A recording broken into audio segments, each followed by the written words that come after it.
To start the week then, still plenty of showers across the northern half of the UK, still merging at times to bring longer spells of rain, but overall a largely dry day across parts of the south and southeast, with still plenty of that sunshine on offer. There will still be some showers in the outlook, however, from Wednesday onwards, plenty of dry weather on offer too, with those temperatures remaining around average. Looks like things are heating up. Boxed boilers, sponsors of weather on GB News.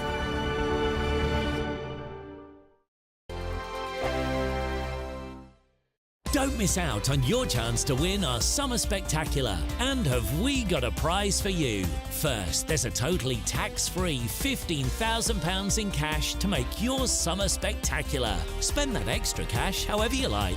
You'll also win a brand new iPhone, Apple AirPods, and if that wasn't enough, a £500 voucher to spend at your favourite UK attraction, so you can enjoy amazing days out this year. For another chance to win the iPhone, treats, and £15,000 cash, text prize to 63232. Text costs £2 plus one standard network rate message. You can also enter online at gbnews.com/win. Entries cost £2, or post your name and number to GB06 PO Box 8690 Derby DE1 9TT.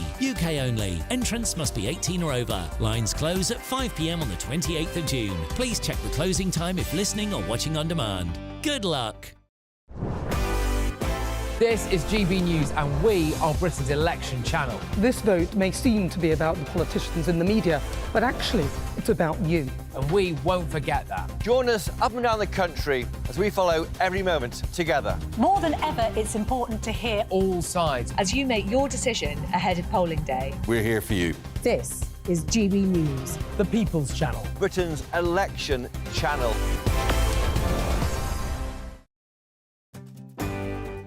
I'm Patrick Christie's. This is GB News, the People's Channel, Britain's news channel.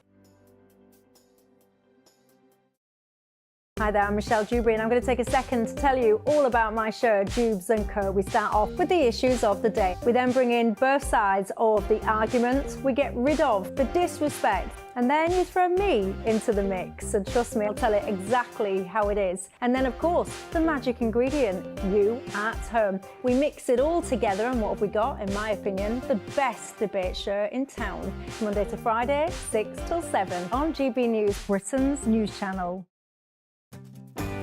I'm Ellie Costello, and thank you so much for joining us here on GB News, the People's Channel, Britain's news channel. Are the newspapers getting you down? My wife didn't divorce me that month. Struggling to separate the wheat from the chaff? I know that it's a bit of a circus at the best of times. Well, don't worry, Headliners has got you covered. We'll take the burden of reading the day's news, and if we get depressed, who cares? It's an occupational hazard, frankly. That's Headliners on GB News from 11 p.m. till midnight, and the following morning, 5 till 6 a.m. on GB News, the comedy channel. Nah, just kidding. Britain's news channel. I'm Isabel Webster. Thanks for joining us on GB News, Britain's news channel.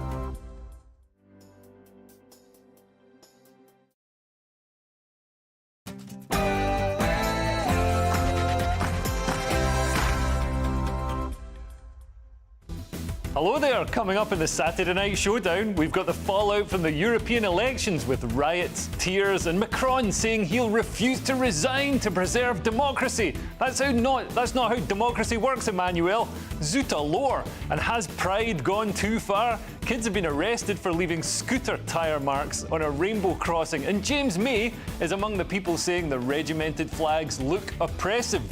And there's scandal at the BBC as their new head of sport, Alex K. Jelski, claims that Sharon Davies and Martina Navratilova are not experts on the subject of trans athletes. Well, Sharon wrote a book on the subject, so yeah, she is actually a bit of an expert. And going through male puberty gives huge advantages to trans athletes. They're stronger, have greater bone density, and find it easier to parallel park outside the stadium. This is your Saturday Night Showdown.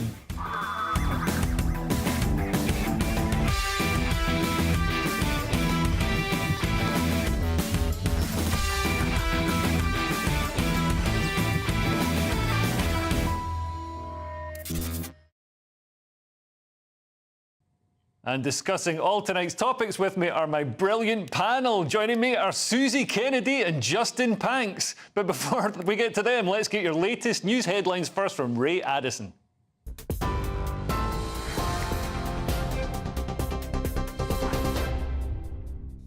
Thanks, Leo. Our headlines tonight. The Princess of Wales has resumed some public duties as she continues her cancer treatment.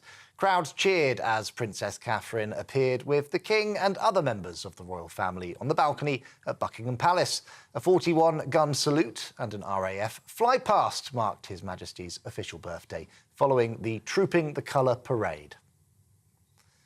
Well, meanwhile, Post Office campaigner Sir Alan Bates is among those recognised in the King's birthday honours list. The former sub-postmaster says his newly awarded knighthood is recognition of the sheer hell that hundreds of post office workers went through. The PM says he'll stay on as an MP even if the Tories lose the general election. Rishi Sunak said he'll fight to the last day as he responded to a question about a YouGov poll which shows that Reform UK has overtaken the Tories for the first time. The party's leader, Nigel Farage, is suggesting that he can be the voice of opposition. Labour is promising 40,000 extra NHS appointments a week.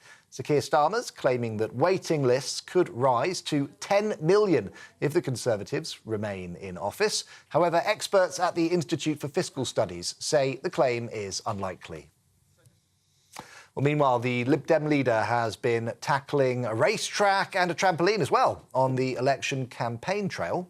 We have liftoff! The bounce in the pole's coming. Campaigning in Surrey, he said he hopes that blue wall gains will keep his party in the running for the opposition. Sir Ed is pledging to scrap elected police and crime commissioners to boost, he says, frontline policing. Well, the Prime Minister has slammed President Putin today for failing to attend a Ukraine peace conference. Rishi Sunak is among more than 90 Western leaders attending the event in Switzerland. They're hoping to put pressure on Russia to end the war. Putin has no interest in a genuine peace. He's launched a sustained diplomatic campaign against this very summit, ordering countries to stay away. And we should ask, why does Russia feel that they are so threatened by a summit discussing the basic principles of territorial integrity, food security, and nuclear safety? Instead, Russia's representative at the United Nations recently said, the only topic for any international meetings on Ukraine will be the unconditional surrender of the Kyiv regime. And finally, the Home Secretary has called for a full and urgent explanation after a police car rammed a cow in West London, and a warning that the footage we're about to show you does contain images of that injured animal. The vehicle hit the cow in Feltham before knocking it to the ground a second time. Surrey Police has acknowledged that the incident caused distress and confirmed that it's been referred to its Professional Standards Department. The force says the cow suffered a large cut to its leg and is being seen by a vet. For the latest stories, sign up to GB News Alerts by scanning the QR code on your screen or go to gbnews.com/alerts. Now straight back to Leo.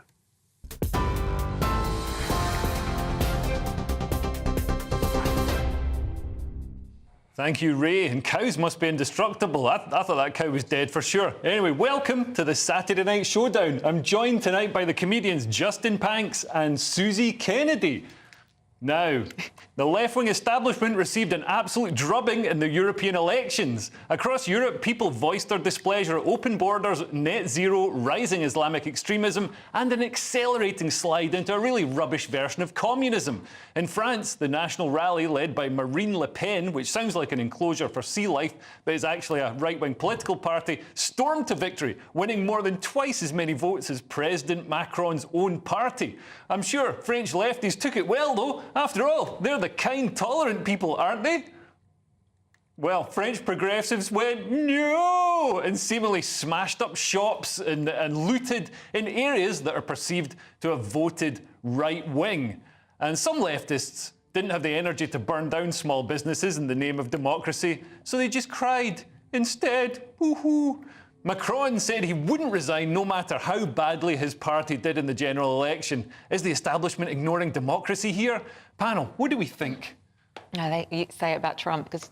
Well, no, it's the thing that it's like it just seems to be the way of the world now that we champion democracy until it doesn't go your way, and nobody seems to accept defeat, and then everyone seems to accuse their opponents of not accepting defeat. Yeah. But I want to go back to that girl crying at the fridge. I've done that in a hotel when you see the price of the minibar in the morning. You know, you clean the fridge, you're like £8.50 for a mini tube of Pringles. I thought she was crying because you could see it in the background of that kitchen. I mean, I know they're on the continent. Yes. But that was not a clean.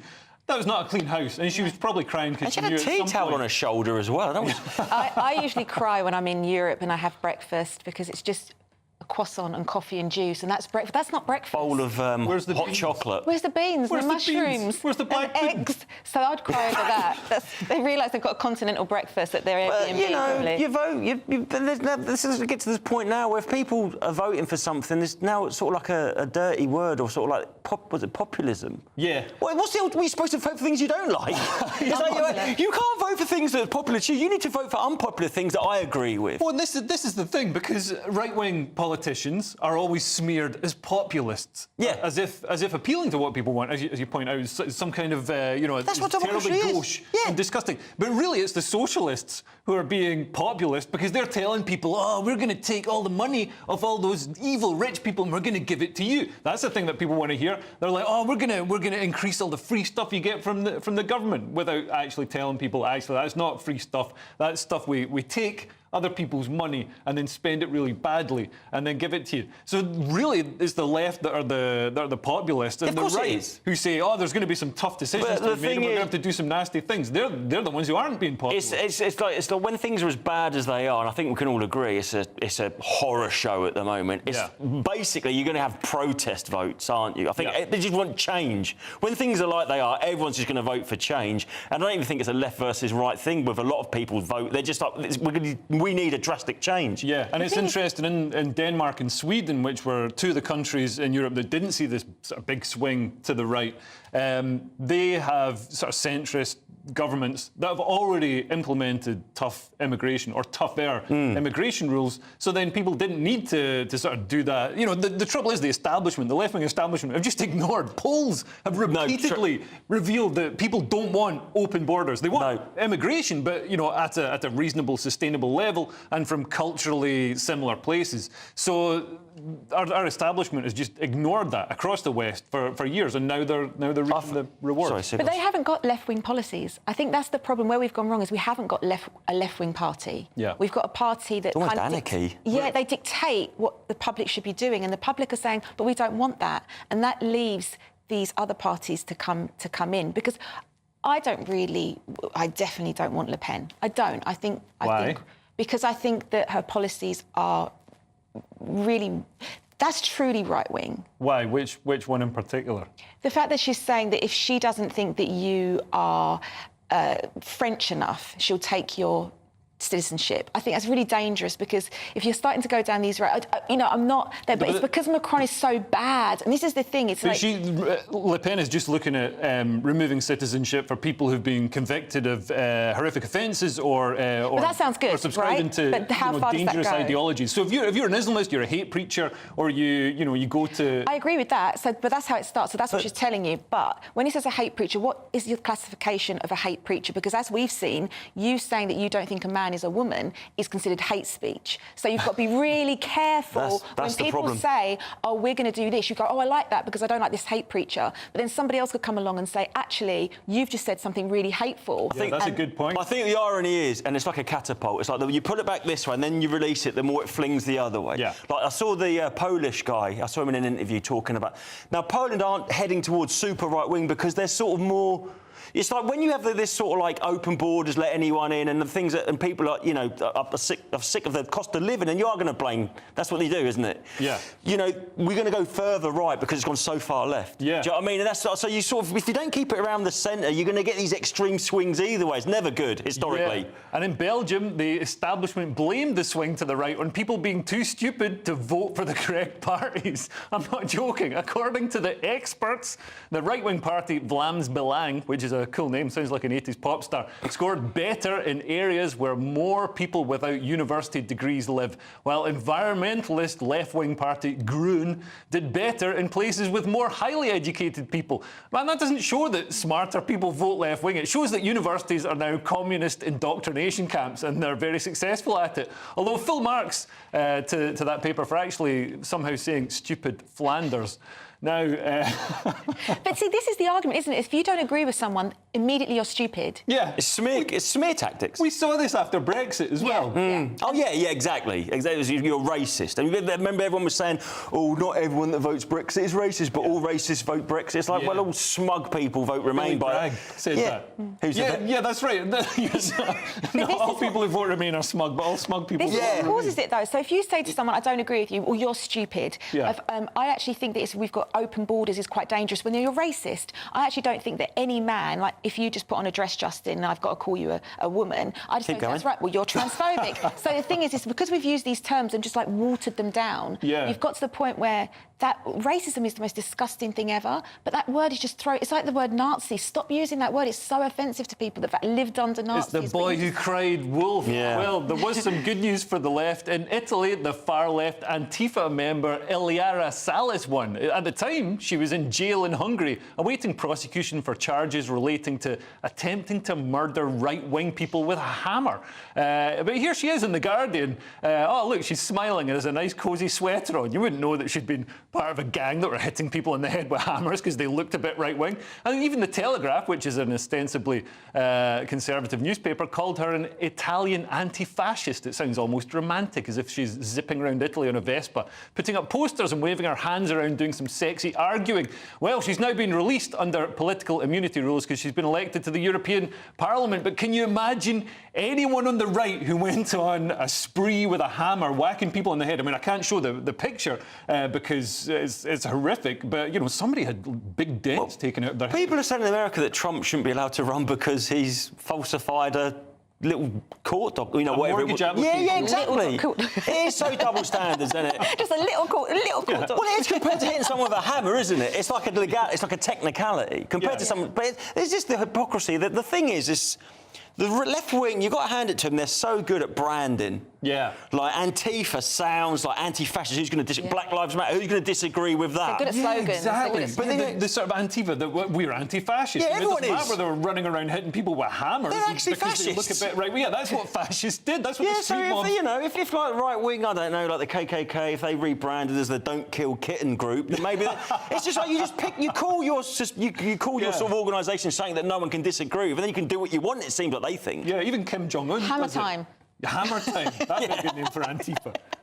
Even Kim Jong-un does it, like with the Democratic Republic of North Korea. So oh, it's democratic. That seems nice. Yeah, anything with that sort of thing. The People's Republic, it never is it? It's always like a complete sort of... It's always like the fat rich guy's republic. Anyway, but yeah, it's nuts. In this country, when right-wing people put up stickers, they get arrested and sent to jail for 2 years. It's crazy. Anyway, coming up, we will assess the week's winners and losers in Cursed or Blessed. This week, Richie's assistant takes a gamble, a left-wing journalist tries to smear an old woman, and a celebrity gets misgendered. The horror. And we'll show you what happened when these firefighters inspected a sewer pipe. What did they discover? Find out in a couple of minutes.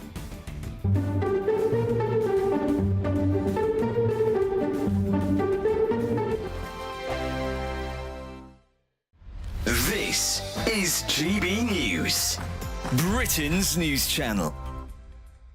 98-year-old veteran Ken Cook shared his memories of D-Day at a special event in Harrogate. As a former Green Howards private, Ken was part of an armada of vessels carrying more than 150,000 Allied soldiers to France. And he was just a teenager when his regiment landed on Gold Beach in Normandy. Everybody was telling us, the officers and the sergeants, corporals, they're telling, get off the beach, lads, quick, because there's some more stuff coming behind us. And they had to get onto the beach as well. All our equipment and tanks and whatever, artillery, they were following up behind us, so we had to get out of the way and get into the countryside and make as much ground as we could on that first day. Ken survived that harrowing first day, but many didn't. Around 10,000 Allied troops were either killed or injured. But their sacrifice, along with the bravery of those that lived, changed the course of history and resulted in the end of World War II. Because somebody had to do it, and so we did it. We did our job, and that's it. Ken is one of the last surviving members of York's Normandy veterans. Part of an ever-dwindling band of brothers who fought on D-Day, he's attending the 80th commemoration in France. A very emotional occasion this time, because there's not many of us left now. Remembering the fallen, Ken's wish is that long after he's gone, we still never forget those who gave their tomorrow for our today. The People's Channel. I'm Christopher Hope. From pop stars to politicians, I'll interview anybody in a pub who's got a political opinion. Join me every Friday on Spotify, Apple Podcasts, YouTube or gbnews.com, or wherever you get your podcasts. GB News, Britain's election channel. Join me, Nana Okoye, for an informative, interactive news programme with a difference. It's fun. It's true. You're not wrong. No one will be cancelled. Lovely. Join me from 3 p.m. every weekend, only on GB News, Britain's news channel. Join me, Neil Oliver, every Sunday night at 6 p.m. on GB News. And if an hour is not nearly enough for you, go to gbnews.com for special extended episodes online every Friday at 9 p.m, where we can truly get into the nitty-gritty of what's going on. GB News, Britain's news channel.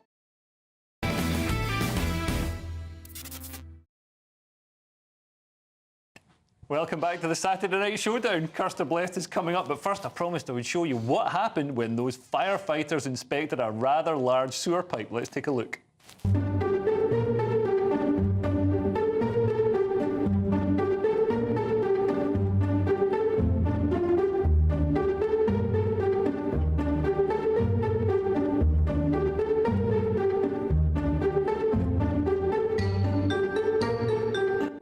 For anybody listening on radio, that was some sewer workers in Russia, apparently, who opened up a sewer pipe and found a man somehow wedged in there. I think what had happened was a child had been given a pet human for Christmas, and then it got bigger. Like the Ninja Turtles. They flushed it, they flushed it down the toilet. It's even that, he took alligators in Florida, you know what I mean? Yeah, or he took a detour at the water slide and he's gone down the wrong pipe. It was clean, though. Yeah, that's the weirdest thing. It must have been an inlet pipe rather than an outlet pipe. I mean, or maybe there was no water in it at all, because, I mean, I guess he didn't... In Russia. He didn't suffocate.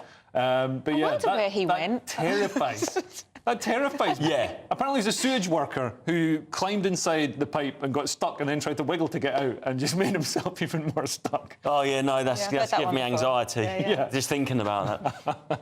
Anyway, it's time now to go through the winners and losers of the week. Matt Smith went viral this week for passive-aggressively calling out Sue Perkins for misgendering his co-star in House of the Dragon, Emma Darcy. Now, Emma is a woman, but pretends to be non-binary, they, them, to be annoying. That's a made-up thing. She's a woman. Anyway, let's take a look.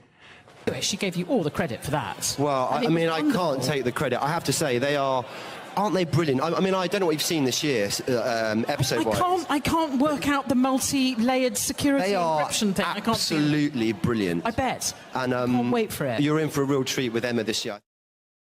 How many times can you say they? Yeah. Some people have applauded, saying that Matt is a true ally, and Sue Perkins was forced into posting a grovelling apology saying, "It was a mistake. I had loads of stuff going on in my earpiece." I know the feeling, Sue. "So it wasn't as focused as I should have been. No excuses, though. These things matter, and I feel terrible about it. I'm a massive fan of their work and would never want to be disrespectful." I mean, come on.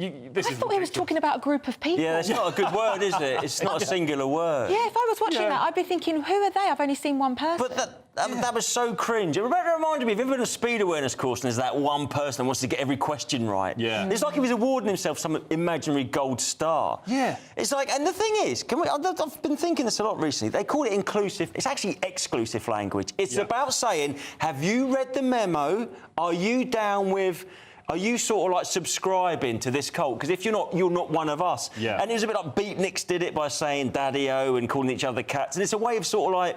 And that's what it's really was. He went so over the top with it there. Yeah, and it's like a linguistic bear trap. It's this sort of verbal version of having to, like, you know, rub your stomach and pat your head when you've been saying they means more than one. Because I actually did a gig once, and there was a non-binary person in the front row, and I called them she a couple of times, and I thought I was going to get lynched. But it's like, you know, you can't expect people to just get it like that. Yeah. You speak a certain way for 40-odd years, oh, no, you don't speak like that anymore. Yeah. It's like, oh, come on, give me a chance. Yeah, and also, what if you're, you know, you're making dinner for someone, and this, you know, you've got to use they pronouns or whatever, so you think there's 5 people coming. In fairness, though, I do make so much pasta, I can't monitor pasta, so they can come round for pasta, because I make about enough for about 10,000 And also, Sue Perkins isn't a, you know... She's famous bigot. Yeah, she's not a famous bigot. She's not sort of Jimmy Clarkson, is it? She's clearly a slip of the tongue. And to be fair, he didn't really reprimand her, but he sort of did that thing, sort of like, I'm one of the cool cats, and you're not. Yeah. But it's just a bit cringe. I'm a bit sick of men telling us what women are anyway. So you know, he should just. He could have just said Emma, couldn't he? Yeah, he could have just kept saying Emma, this, Emma. It was they. He was making a point of it. It was because I mean, one of the things that Eddie Izzard does, because he's obviously a bloke, but you know he does this whole they them nonsense as well. Or I think he's a she. Yeah. They. He's got my name. He does. Yeah. Like the thing that he does is he says, "I'm not really that bothered," because obviously people are going to get it wrong because he looks like Desperate Dan. That's the thing. You've got like the trouble is like you know I've misgendered people. When I've spoken on the phone... What are you pointing at me for? No, but I worked in a call centre and it was no picnic. Yeah. Like, some customers would ring, they'd be, like, from the north. Yeah. And, like, this woman answered and went, hello. And I went, hello, sir. And she went, it's madam. That was it. I actually misgendered, like, genuinely misgendered someone. She didn't care. Yeah, but the thing is, 20 years ago, because when I worked in call centres and stuff, you know, you'd have people and it would be, you know, 40 cigarettes a day. Yeah, exactly. Now, it's because they were born a fella and they need attention. Because they's not even... That's just... This is the thing, your pronouns, you shouldn't be allowed to pick your own pronouns. No. They're not for you, they're for other people to describe you when you're not there. It's like trying to pick your own nickname. You can't pick your own nickname. No, it's true, and I've noticed this is with the thing, if you control language, they can control... People can control... I'm not saying they, I mean them, I don't mean this person. They can... See how confusing it gets? But it's like, but they can pick, oh, you've got to call me this, you've got to call me that, but I'm going to call you Gammon, I'm going to call you this. Yeah. You mean they collectively... You're in charge of all language.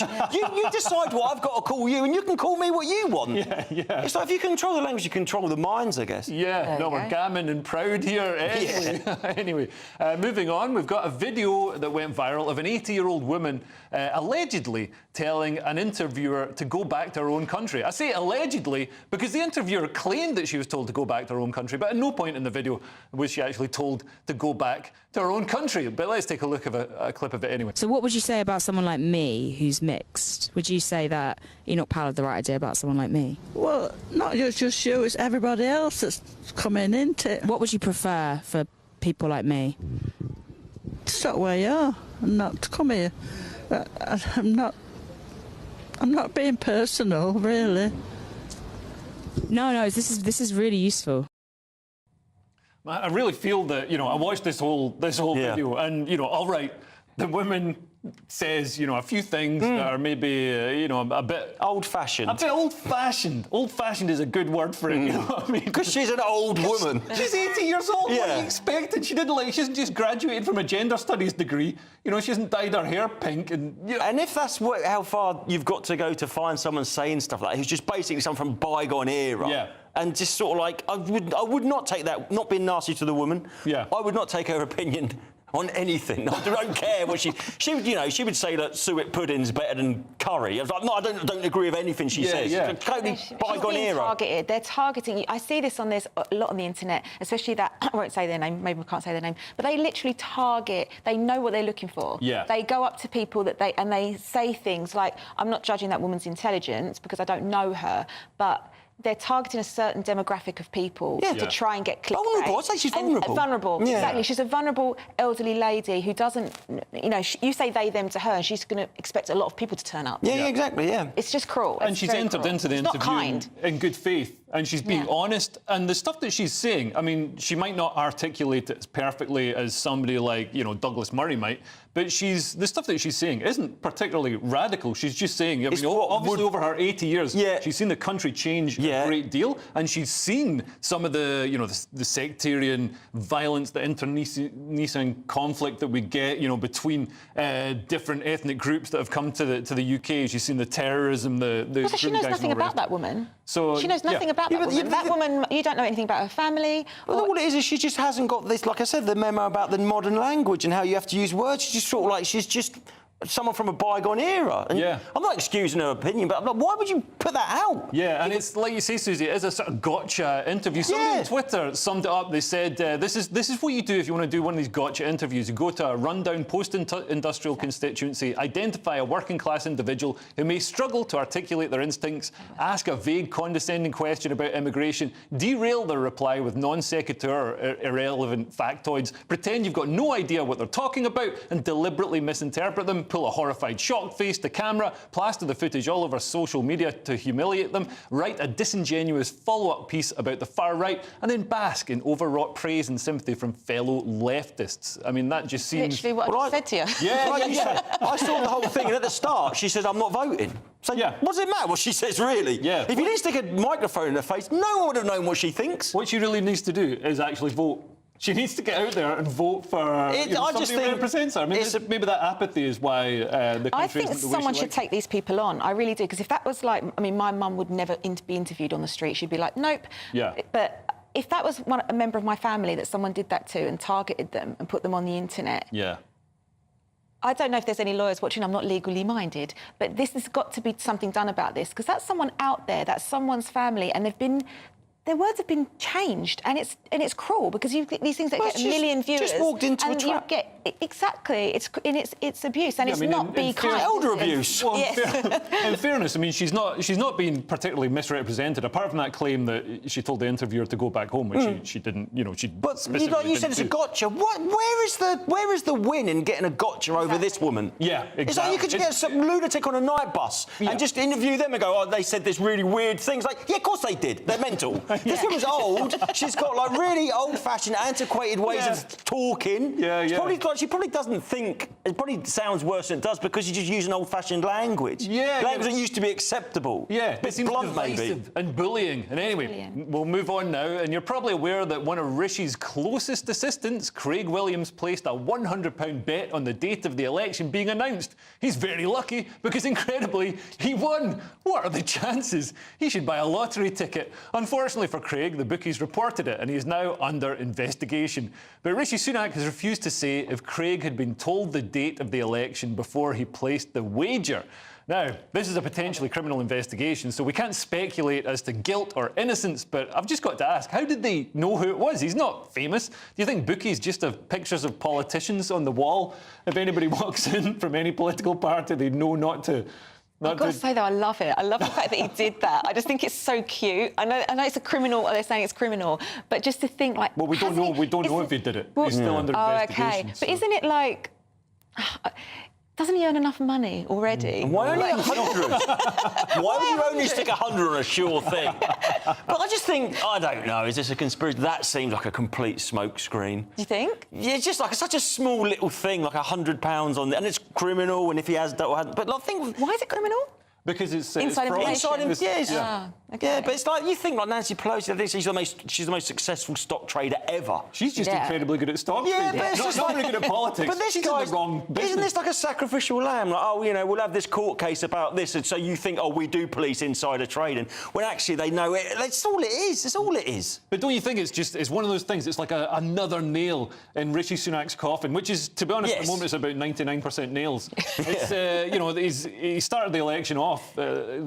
Started campaigning off in a hole, and he's just continued to keep digging. I mean, this is something that should have been such a if it did happen, stuff like this should be tight and taken care of, and you know, people should be placing bets. And also, it was only for £100. It's not a life-changing. Do you know what the odds were? I'm just interested. It was 5 to 1 apparently, or 4 to 1. Oh, he should have put more. He should have put a grand. Well, he knew he was going to win, or if he did it. But like someone who did that sort of. But if you know you're going to win, surely he must have had more than £100. I know, I would. Yeah. If I'm going to risk a criminal investigation, that's one of the ones where you would do. It's hypothetically you would do 1,000 at every bookies. Yeah. You'd spread it around. You'd go in with a beard on. Yeah, of course you would. Get your wife to go in. Yeah, exactly. With a beard, you could have a beard, Leo. Come on. Yeah, they them.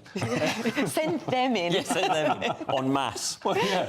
Yeah, because if you're non-binary, you could lay several different bets because you're several different people all at once. Yeah, I wonder if he identifies as somebody else. Does he get charged? Well, he's probably going to try to now. Well, I just think it's just one of them stories. Where it's like, oh look, we know we would police it. I just think it's a sacrificial offering to distract from all the other stuff. But one thing I do like about this is Rishi hasn't thrown him under the bus. Rishi could have come out and said, "Oh yeah, no, sorry, he knew this is bad."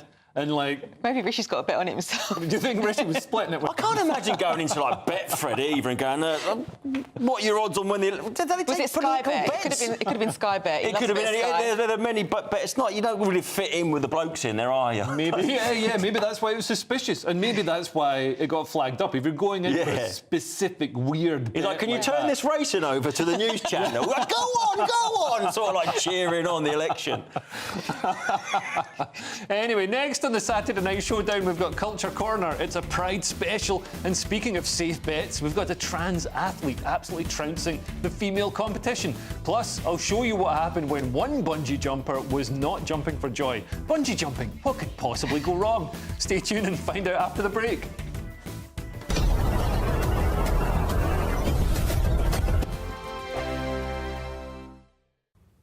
Hello and welcome to your GB News weather update brought to you by the Met Office. Well, it's going to be quite an unsettled weekend with some showers, some longer spells of rain, even some thunder at times this evening. And it's all because of this area of low pressure which is swirling around the UK, sticking around for Saturday and also Sunday. Into this evening, we'll see plenty of showers move their way across the UK. These are a little bit heavy at times, particularly across central areas. And we'll also start to see some longer outbreaks of rain move their way southwards into parts of Scotland. And a fair amount of rain around tonight, which means it's going to be a mild night on offer. So to start off on Sunday then, these outbreaks of rain will slowly move their way southwards across parts of Scotland. This could be a little bit heavy at times, particularly as it does push up over the hills. Elsewhere, it's going to be a bit of a mix, some clearer spells, but also still the odd shower at times too. A little bit blustery across the northwest of Scotland and a little bit blustery for a time across southern parts of the UK, but winds generally easing by the time we reach Sunday morning. On the whole then, for the second half of the weekend, a fairly unsettled day with showers, some longer spells of rain, and as the winds ease across the south, the showers will be fairly slow moving at times, but there should still be plenty of sunshine in between those showers, and the rain across the north will gradually break its way up through the course of the afternoon as well. A little bit warmer compared to today, 21 degrees across the southeast, perhaps even 22 degrees if we see those prolonged sunnier spells. To start the week then, still plenty of showers across the northern half of the UK, still merging at times to bring longer spells of rain, but overall a largely dry day across parts of the south and southeast with still plenty of that sunshine on offer. There will still be some showers in the outlook, however, from Wednesday onwards, plenty of dry weather on offer too, with those temperatures remaining around average. I'm Patrick Christie's. Every weeknight from 9, I bring you 2 hours of unmissable, explosive debate and headline-grabbing interviews. What impact has that had? We got death threats and the bomb threat and so on. As time passes, She could have saved Storm. You made my argument for me. My guest and I tackle the issues that really matter with a sharp take on every story. Went everywhere. something practical could be done. Or I can become something different. Patrick Christie's tonight from 9 p.m. only on GB News, Britain's news channel. Are the newspapers getting you down? My wife didn't divorce me that month. Struggling to separate the wheat from the chaff? I know that it's a bit of a circus at the best of times. Well, don't worry, Headliners has got you covered. We'll take the burden of reading the day's news, and if we get depressed, who cares? It's an occupational hazard, frankly. That's Headliners on GB News from 11 p.m. till midnight, and the following morning, 5 till 6 a.m. on GB News, the comedy channel. Nah, just kidding. Britain's news channel.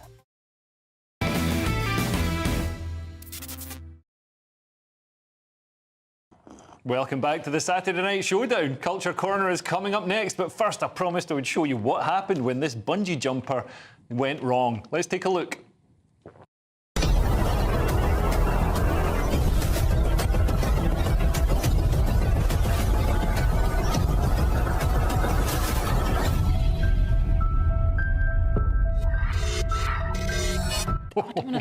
So that is a bungee jump rope that snapped. Don't worry. The crocodiles that ate her are absolutely fine. No, she's fine. I mean, I say fine. She was obviously a bit knocked up, and she's literally now a they because she's in loads of pieces. Yeah. That's like a Roadrunner when the coyote would like fall and then he'd step off it. And when I was a kid, I thought, I bet does that work? Like when aeroplanes crashed, if you should step off at the last minute.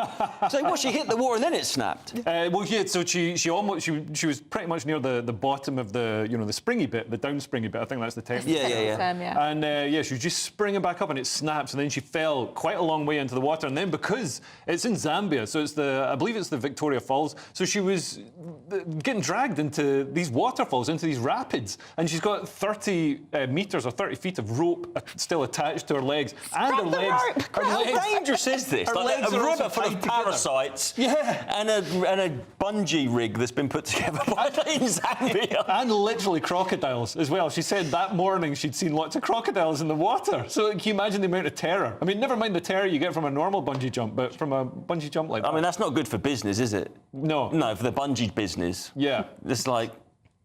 I don't know so much, because we live in the Instagram age, but I bet everyone wants to go there now. Really? Yeah. Because they do. Take my ex-wife. Well, now Pride is in full flow, and the rainbow Pride flag is the universal flag of the West. You'll see it in every shop, every government building in 2024. And every zebra crossing now looks like the rainbow bridge to Valhalla. Governments have spent fortunes on Pride crosswalks. Labour-run Hounslow Council splurged nearly 50 grand on just 4 Pride crossings on Chiswick High Road. Hey, I'm sure they didn't have anything better to spend money on. There's been a spate of vehicle-based Pride crossing defacings going on as well. Some with trucks' wheels spinning on them, like in this video here. This is in America. And also children have been at it too with their pesky little scooters. 3 kids were actually arrested in America after making tyre marks on a Pride crosswalk and are now facing 10 years in jail, which seems a little excessive. I mean, do you think the Pride flag has now become this sort of like symbol that cannot be criticised? It's become an emblem of anti-bigotry, even if you don't. It's lost that sort of meaning, hasn't it? Yeah. But the thing is, in America, they're very sensitive about the flag. Like, you mustn't put it on the floor. If you don't, why is it on the floor? Yeah. Don't paint it all over the roads. I mean, this is the thing. It's very hard to not walk in it or exactly. Not That's sort of disrespectful place to put a flag, isn't it? Yeah. It's like, I've got a good idea though, because I think there's a way we can make the two sides come together, and we've got a pothole problem, right? Yeah. So why don't we just have Pride potholes? Right. So all the potholes get filled with Pride colours. With a rainbow. So so everyone who wanted the potholes filled, they're happy. All the gammons, they're all happy because they're all like potholes. Yeah, potholes. And then all the queer community are happy because they've got Pride flags everywhere, and then everyone's in peace. But did you see when the horses wouldn't walk across I know, that's... Yeah. So what, they're going to lock them up? No, Bigoted horses. The police are going to come and ram them. Like that cow in the news. Yeah, exactly. But yeah, apparently line bikes, because they've got GPS on them, so they know where they are at all times. Yeah, you have to zap in, don't you? Yes, you have to zap in, but they've now disabled them on Pride crosswalks in America, or this particular Pride crosswalk. So, within a certain radius of this Pride crosswalk, your line scooter will just stop working. So you won't be able to go onto it and do any This is tyre the marks. start of like Blade Runner. When you have electric cars, they're going to be, you can't go to that area. They're just going to turn things off. So horses and line bikes are homophobic. They need to be banned. Well, the horses are homophobic, definitely. That's why they live in stables. They refuse to live in homes. But the line bikes, they're trying to stop people doing any homophobia by stopping people riding them. But to be honest, if I was riding along on my line bike, they go quite fast. Yeah. And then all of a sudden it just stopped and threw me off because we're getting to a rainbow in the road. I wouldn't be delighted. But That's good for crime, though. But the thing is, if you had anything painted on the road, it's going to be a good place to do donuts because it's going to show up more. Yeah. So I don't know. You can't automatically. I don't think you should jump to its homophobia. Yeah. There's something painted on the road. I want to deface it. No. Like people paint on anything, don't they? We need more of these because if they're stopping the line bikes from going, because all the crime at the moment in London is on these electric bikes, right? They're skidding around. So we just need loads of pride flags all over the pavements. Yeah. And then they'll all Every time you get your phone out, just go and make a call on a pride flag. Yes, and then you're at home playing it when you're a kid. Yes, it's like, home base. You're there. The pride flag isn't... I mean, this is the thing. People say the pride flag is just about inclusivity or, you know, against bigotry or whatever, but it's not. Some people see it as incredibly bigoted because, you know, for example, lesbians have been thrown off pride marches because the trans people marching on the march didn't agree with them. So there's a lot of schisms within the sort of LGBT. Well, yeah, because the more letters of the alphabet that get added, the broader that church gets. The less in common you're going to have, aren't you? Yeah, yeah. It's now like, you know, A is asexual. Yeah, asexual. So why do you need to be on there? Yeah, they're not discriminated against. Yeah. No, because I don't know. What is that? That's like, you know. They don't want sex at all. No. Yeah. They're literally So what are you going to go down like down Compton Street like in a tank top? I need a bar where you're not allowed to have sex in. It's like that's most bars. Yes, every bar in Norfolk. Yeah. And there was scandal at the BBC this week. Don't worry, the kids are safe. This was the BBC's recently appointed head of sport, Alex K. Jelski, who came under fire for claiming that Sharon Davies and Martina Navratilova are not experts on the subject of trans athletes. This led to accusations of misogyny for the BBC head of sport, and it's also wrong. Sharon has written a book on this subject, so is actually a bit of an expert. She wrote on X, which is what Twitter's called now for some reason. It's changed its pronouns. I've written to Tim Davie at the BBC for an explanation of the obvious misogyny, suggesting Martina and I, with over a combined 100 years in elite women's sport, aren't experts in women's sport. Sharon's book is called Unfair Play because trans athletes who've been through male puberty do have an advantage in sport. They're stronger, have greater bone density and find it easier to parallel park outside the stadium. If you want to have an idea of how unfair it is to have biological males performing in women's sport, have a look at this clip from April of a trans athlete competing against women. You're going to see Gallagher later on in the relays. Great knees, great drive.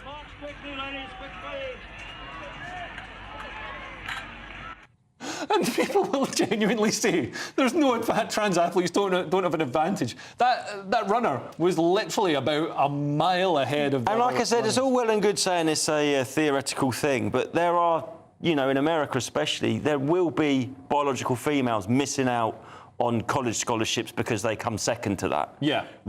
You got to think of the women who don't get a space on There's the actual team. real-world consequence. But anyway, how can Martina Navratilova not be an expert? Yeah. Because she was way ahead of the curve on getting misgendered, surely. Because she was jacked. Yeah. She was. I mean, I would have ripped. What you can do to, like, you know, get the veins to pop out your forearms like that. I know. Her and Fatma Whitbread was the other one. They were very, very. I just can't think it's really, like, as a woman, like, I love you guys, right? But as a woman, I'm sick of men telling women they're wrong. Yeah. So we've got a man. Right. Yeah. Stick to subjects you know, ironing that. But they know about sport. They know about women's sport. Yeah. And a man's telling them you don't know. Well, this is the thing. And I just think, like, that's misogyny. Why have we got to a point now where you can only sort of comment on your own? We can't appreciate common humanity. Like, OK, like, why are you not an expert? Because you're not a trans athlete. But that doesn't mean you're not an expert in sport. Yeah. Who's he to say they're not experts? I don't know. It's just silencing people, isn't it? Saying, well, you can't talk about it because you're not directly involved. I am directly involved. I'm a woman in sport. And also Sharon Davies or Martina Navratilova could go double trans. They could be a trans-identifying woman who identifies as a man, who then identifies back as a woman. And so they're double trans, so then they are qualified to, you know, to talk about I mean, the question trans. here, though, the question is, where's all the men going into trans men going into male sport? It's not there. Yeah. And it's not there for a reason, because we'd lose. If me and you had a race and I'm really not fit, and I don't think you are, you're still going to beat me. Not fit in that way. Sorry to your wife. You're fit in that way. In the athlete way. But it's not. This is about women's sport. And with respect to trans people, you want to identify, that's fine. But the most common sense thing is that I can't beat a male person. Yeah. I'm not going to go into though, because this Leah Thomas hasn't been allowed. Good. So you have all these arguments. Everyone falls out and gets, like, antsy over it. And then in the end they go, oh, actually, he can't compete. Well, of course not. We knew that all along. Why did we all have to pretend to go through this whole roller coaster ride of falling out and bigoting people? You know what I mean? Yeah.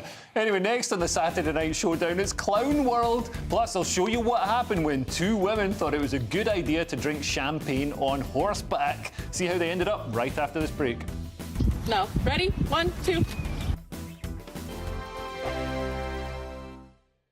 Nana Queer, weekends from 3 p.m. Well, the first thing we've got is obviously D-Day, which was so moving that I think everybody was crying. You see these wonderful old people who gave their lives and they were crying to remember it all. You see tears in the King's eyes. You saw Camilla, the Queen, crying.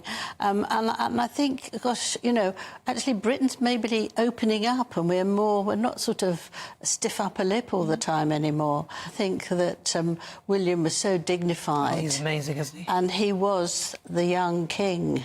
And I thought he was brilliant. He must have been heartbroken that he couldn't have his wife with him. And one of the people who knocks us on the head now and then is Harry. He got the green light to appeal to the appeal. It's a third one, and he wants to make sure that the government gives him protection all the time, automatically. One of the reasons is that he's going away with Meghan for a tour, world tour, which made my heart sort of pump, because this is going to be another copy of what the royal family is like.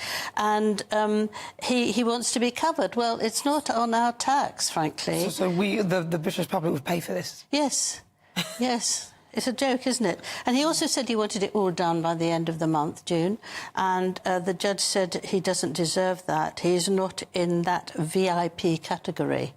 So he was sort of put in his place, but I don't think he can believe that.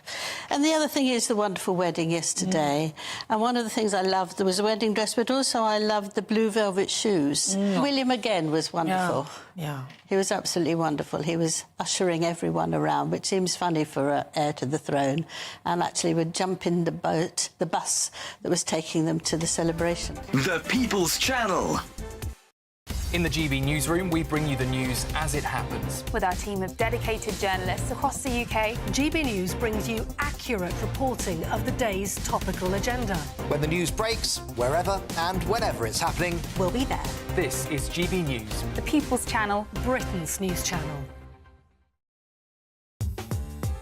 I'm Christopher Hope. From pop stars to politicians, I'll interview anybody in a pub who's got a political opinion. Join me every Friday on Spotify, Apple Podcasts, YouTube or gbnews.com, or wherever you get your podcasts.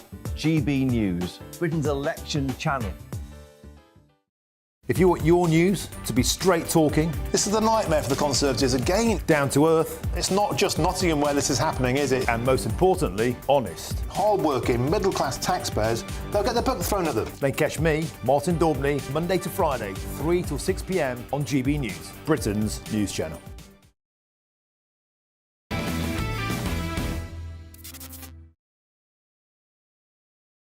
Welcome back to the Saturday Night Showdown. Clown World is coming up, but first I promised I would show you what happened when two women thought it was a good idea to start drinking champagne on horseback. Let's take a look. No. Ready? 1, 2. Oh, I love how the bottle of champagne just jets off. For anybody listening on radio, that was two women on horseback. One of them pops open a bottle of champagne and the horse gets spooked and throws them both to the ground, but neither of them are hurt. The horses, you mean? Yeah, or the horses. Anyway, we've only got a few minutes, so let's start with Clown World. This week we start with someone struggling with timekeeping. She says that though she's late to work, she has time blindness, and that accommodations must be made for her terrible affliction. Let's take a look. So I just got yelled at for asking a very reasonable question. So I'm applying to go somewhere, and I just wanted to know, are there accommodations for people who struggle with time blindness and being on time, you know? And then the person I was with interrupted and acted like I was asking something else. And then when we were done, they actually started yelling at me and saying that accommodations for time blindness doesn't exist. And if you struggle with being on time, you'll never be able to get a job. So basically, she's late to work. Yeah, and her well, boss has said you can't be late to work, and she's like, "But I have time blindness, so I'm going to be late to work." Is this just an example of an entitled generation? I think it's real. I have time blindness. Yeah, but it's actually called it's called a Tid's optimist. Oh, is it? Yes. It's got a real name. Yes, it's Tid's optimism. It's people that always think they've got more time than they have and always late. I'm always early. Oh no, that's fine. You can be early to work. Because I get panicky, so I'm like that. super early for everything. Yeah, because she said there's solutions to this, and I'm like, what possible solution could there be to you needing to be at work and not being at work? That just yeah. It's not going to fly, is it? If you're a waitress, and like for the first 2 hours of the restaurant being open, there's no waitress. Yeah. How does it work? Yeah. You've got to be there. I don't know what she does, but it's just everything's as a condition. It's just you're just rubbish. You're just rubbish. Yeah, you're just rubbish at turning up to work. No, but you've got it the other way, Susie. You're early. And also because we've got a society that accommodates people in every possible way. It's like, oh, what pronouns do you have? What special thing can we do for you? What neurological conditions can you make up and diagnose yourself with? So she's grown up in that environment. So now she obviously thinks, oh no, I don't need to actually be And at I work. would like to be the first to congratulate you, Leo, at GB News for being very supportive of the time-blind community. Because we've got the fourth member of the panel. Actually, that's a box you've ticked, isn't it? Yeah, we're doing it to get Arts Council funding. Anyway, another woke bombshell for you next. Dr. Zahid Pranjal, a senior academic at the University of Sussex, has claimed that making students sit traditional exams is racist and exposes colonial biases.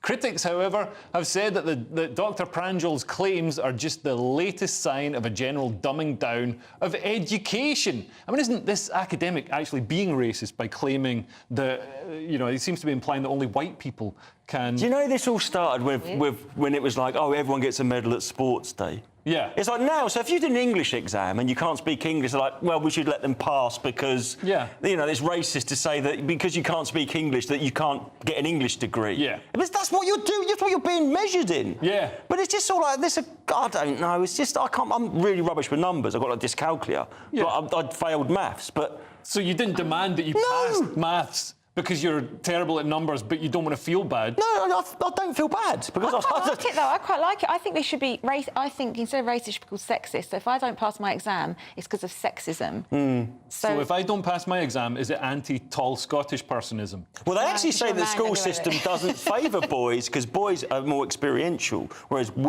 girls are better at sitting and learning. So the whole school system's actually sexist against men. Well, there you go. Let's keep doing apparently. Because men are underperforming... terribly boys so. are underperforming. Terribly so. Girls at school. Men always underperform. Sitting and listening, and that's how women learn. Apparently, it's more female-suited. Boys do things, and everyone's now been diagnosed with ADHD because, a 6-year-old doesn't want to sit for 5 hours and just stare at a teacher. Yeah. It's like, of course he doesn't. That's not natural. Yeah, it feels like the sort of medicalisation of these conditions that previously would have just said, all right, stop running about and sit down. Now they can be diagnosed with ADHD or whatever. Yeah, exactly. It's almost giving people... And it is. It's saying... It's like when I was young, like... If I swore, I didn't say I've got Tourette's. It would be like you slap around your head until you stop swearing. Yeah, so you But now it's like, I've got Tourette's. And I was like, go and have at it. And they go, I can say. And if someone said to me, you can swear as much as you like, and I was like, well, basically what I do for a living now. How do they diagnose people in Scotland? Anyway, right, up next tonight, it's Mark Dolan tonight. What have you got for us this evening, Mark? Well, Leo, a busy show. My Mark Meets guest is nasty Nick Cotton from EastEnders. In my big opinion, a Labour MP can't go to the hustings because she knows the difference between a man and a woman. And in my take at 10, GB News and 3 years of glorious broadcasting. Will we still be here in 3 years' time? My verdict at 10. Wow, 3 years already. Wow. Well, there's obviously going to be a nuclear war over the next 3 years, so I don't think we will be here. But anyway, that's all for the Saturday Night Showdown tonight. Thank you so much to my brilliant panel, comedians Justin Panks and Susie Kennedy. So check them out, and I'll see you again next week. And don't forget headliners as well tonight at 11 p.m. Looks like things are heating up. Boxed boilers, sponsors of weather on GB News. Hello and welcome to your GB News weather update brought to you by the Met Office. Well, it's going to be quite an unsettled weekend with some showers, some longer spells of rain, even some thunder at times this evening. And it's all because of this area of low pressure which is swirling around the UK, sticking around for Saturday and also Sunday. Into this evening, we'll see plenty of showers move their way across the UK. These are a little bit heavy at times, particularly across central areas. And we'll also start to see some longer outbreaks of rain move their way southwards into parts of Scotland. And a fair amount of rain around tonight, which means it's going to be a mild night on offer. So to start off on Sunday then, these outbreaks of rain will slowly move their way southwards across parts of Scotland. This could be a little bit heavy at times, particularly as it does push up over the hills. Elsewhere, it's going to be a bit of a mix, some clearer spells, but also still the odd shower at times too. A little bit blustery across the northwest of Scotland and a little bit blustery for a time across southern parts of the UK, but winds generally easing by the time we reach Sunday morning. On the whole then, for the second half of the weekend, a fairly unsettled day with showers, some longer spells of rain, and as the winds ease across the south, the showers will be fairly slow moving at times, but there should still be plenty of sunshine in between those showers, and the rain across the north will gradually break its way up through the course of the afternoon as well. A little bit warmer compared to today, 21 degrees across the southeast, perhaps even 22 degrees if we see those prolonged sunnier spells. To start the week then, still plenty of showers across the northern half of the UK, still merging at times to bring longer spells of rain, but overall a largely dry day across parts of the south and southeast, with still plenty of that sunshine on offer. There will still be some showers in the outlook, however, from Wednesday onwards, plenty of dry weather on offer too, with those temperatures remaining around average. A brighter outlook with Box Solar, sponsors of weather on GB News.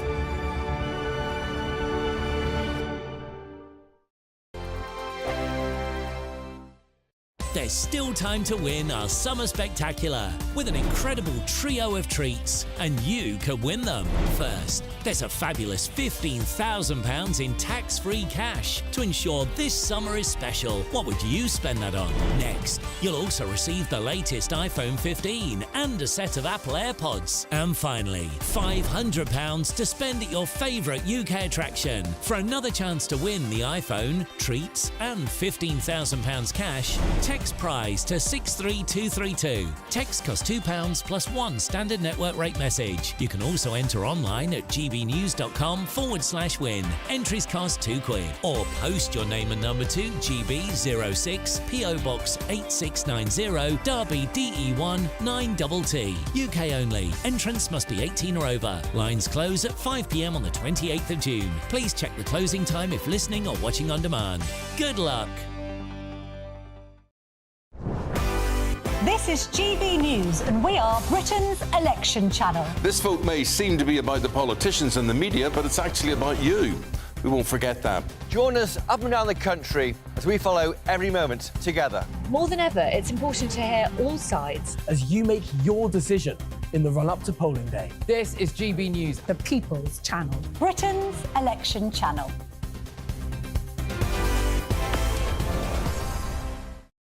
Hi there, I'm Michelle Dewberry, and I'm going to take a second to tell you all about my show, Dubes & Co. We start off with the issues of the day. We then bring in both sides of the arguments. We get rid of the disrespect, and then you throw me into the mix. And trust me, I'll tell it exactly how it is. And then, of course, the magic ingredient, you at home. We mix it all together, and what have we got? In my opinion, the best debate show in town. Monday to Friday, 6 till 7 on GB News, Britain's news channel. Are the newspapers getting you down? My wife didn't divorce me that month. Struggling to separate the wheat from the chaff? I know that it's a bit of a circus at the best of times. Well, don't worry, Headliners has got you covered. We'll take the burden of reading the day's news, and if we get depressed, who cares? It's an occupational hazard, frankly. That's Headliners on GB News from 11 p.m. till midnight, and the following morning, 5 till 6 a.m. on GB News, the comedy channel. Nah, just kidding. Britain's news channel. I'm Patrick Christie's. Every weeknight from 9, I bring you 2 hours of unmissable, explosive debate and headline-grabbing interviews. What impact has that had? We got death threats and the bomb threat and so on. As time passes, she could have saved Storm. You made my argument for me. My guests and I tackle the issues that really matter with a sharp take on every story. Went everywhere. Something practical could be done. Or I can become something different. Patrick Christie's tonight from 9 p.m. only on GB News, Britain's news channel.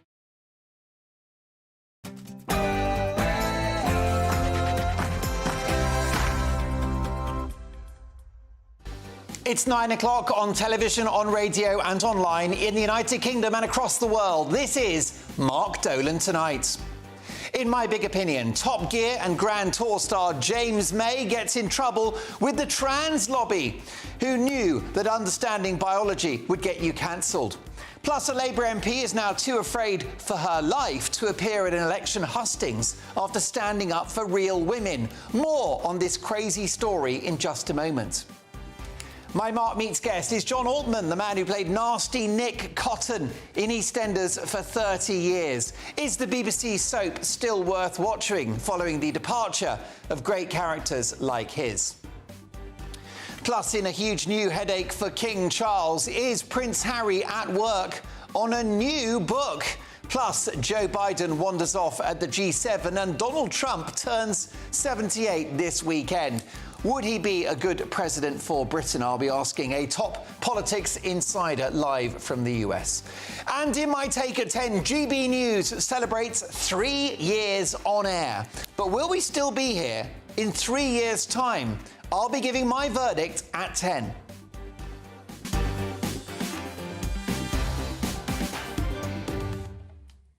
So, Top Gear star James May in hot water. Find out why in my big opinion after the news headlines and Ray Addison.